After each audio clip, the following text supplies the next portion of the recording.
Hi friends, March மாதத்துக்குரிய current affair தான் பார்க்க போகிறோம். ஃப்ரெண்ட்ஸ், உங்களுக்கு யூஸ்ஃபுல்லாக இருந்தால் லைக் போடுங்க. அடுத்த வீடியோ போட ஒரு மோட்டிவேஷனாக இருக்கும். ஃபர்ஸ்ட் கொஸ்டின், தேர்தல் விதி மீறல்களை புகார் அளிக்க தொடங்கப்பட்டுள்ள சி விஜில் செயலி தொடங்கப்பட்ட ஆண்டு?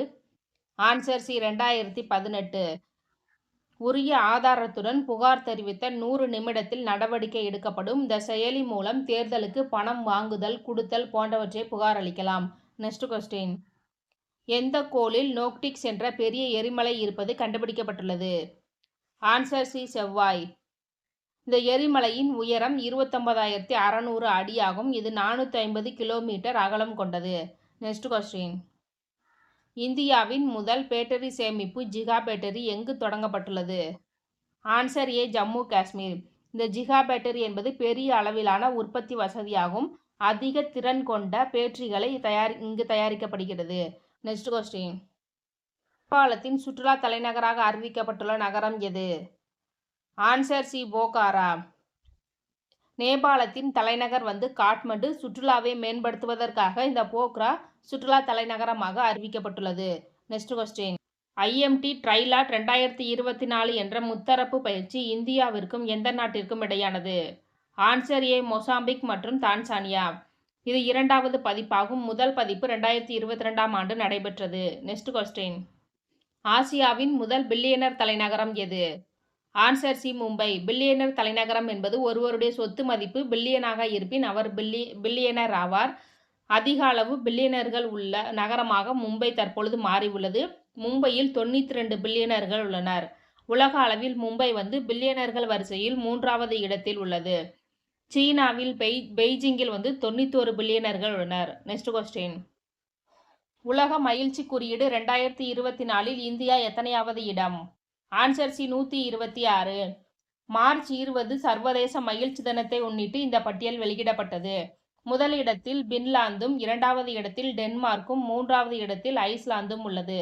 நெக்ஸ்ட் கொஸ்டின், ஏபல் பரிசு 2024 யாருக்கு வழங்கப்பட்டுள்ளது? Answer C Michel Talagrand. இவர் பிரான்ஸ் தேசிய அறிவியல் மையத்தில் பணியாற்றுகிறார்.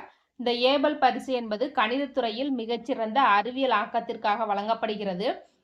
இது நோபல் பரிசிற்கு இணையாக வழங்கப்படும் ஒரு விருது ஆகும். நோபலில் கணிதத்திற்காக விருது வழங்கப்படவில்லை. எனவே இப்பரிசு வழங்கப்படுகிறது. இது நார்வே இந்த பரிசை வழங்குகிறது. நெக்ஸ்ட் கொஸ்டின், உலகக்கோப்பை பாரா பவர் லிஃப்டிங் போட்டியில் 59 கிலோ பிரிவில் தங்கம் வென்றவர் யார்? Answer B Vinay. இந்த உலகக்கோப்பை பாரா பவர் லிஃப்டிங் போட்டி எகிப்தில் நடைபெறுகிறது. 59 கிலோ பிரிவில் 120 கிலோ எடையை தூக்கி தங்கம் வென்றார். தங்கம் வென்ற வினய் உத்தரப்பிரதேசத்தைச் சேர்ந்தவர். நெக்ஸ்ட் கொஸ்டின், எந்த நாட்டில் உள்ள இந்தியர்களை மீட்பதற்காக ஆபரேஷன் இந்திராவதி தொடங்கப்பட்டுள்ளது? Answer D Haiti. ஹைட்டியில் ஆயுதம் ஏந்திய கும்பல் வன்முறை அதிகமாகியுள்ளது. இதனால் அந்த நாட்டில் உள்ள இந்தியர்களை காப்பாற்றுவதற்காக இந்திராவதி திட்டம் தொடங்கப்பட்டுள்ளது. நெக்ஸ்ட் கொஸ்டின், அயர்லாந்தில் புதிய பிரதமராக தேர்ந்தெடுக்கப்பட்டுள்ளவர் யார்? Answer D Simon Harris. அயர்லாந்தின் இளம் வயது பிரதமர் இவர் ஆவார். இவருடைய வயது 37. Next question, order of the Druk Gyalpo என்பது எந்த நாட்டின் உயரிய விருது? Answer A Bhutan. தற்பொழுது இந்த விருது நரேந்திர மோடி அவர்களுக்கு வழங்கப்பட்டுள்ளது.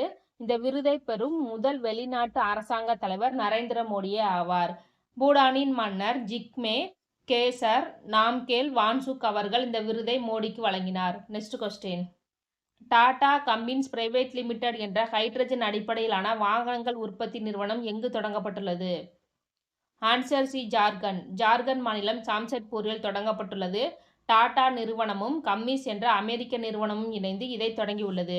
நெக்ஸ்ட் கொஸ்டின், டேனியல் கான்மன் பொருளாதாரத்துக்கான நோபல் பரிசு பெற்ற ஆண்டு? Answer B 2002. 90 வயதான இவர் தற்பொழுது காலமானார். நெக்ஸ்ட் கொஸ்டின், கலாச்சார பாரம்பரிய குறியீடாக அறிவிக்கப்பட்டுள்ள மைக்கேலாஞ்சலோவின் டேவிட் சிலை எங்கு உள்ளது? Answer A Italy. இந்த சிலை மைக்கேலாஞ்சலோவால் 1501 முதல் 1504 வரை உருவாக்கப்பட்ட ஒரு பளிங்கு சிலையாகும். இதன் உயரம் 5.17 மீட்டர். இத்தாலியின் மறுமலர்ச்சி சிற்பம் என்று இது அழைக்கப்படுகிறது. Okay friends, thank you.